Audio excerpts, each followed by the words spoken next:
in un settore che sente la crisi ma lo sente meno degli altri, in un settore che sta per avere una programmazione 2014-2020 del piano di sviluppo rurale, in un settore del Veneto che ha sicuramente una forza sua anche legata a dei grandi operatori agricoli.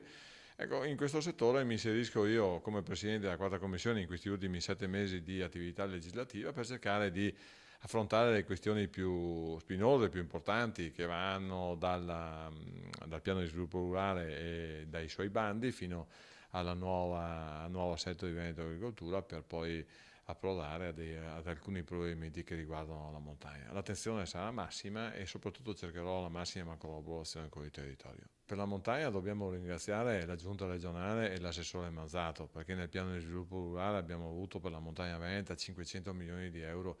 di programmazione tra il 2014 e il 2020. Si tratta di spalmarli bene, di collaborare con i GAL, di collaborare con le organizzazioni sindacali agricole, di collaborare anche con i singoli agricoltori che hanno delle buone idee, perché non tutti sono rappresentati, e di cercare di spendere bene i soldi in modo che il PIL della montagna in senso generale, ma il PIL anche della provincia di Belluno, tragga beneficio anche dal settore primario.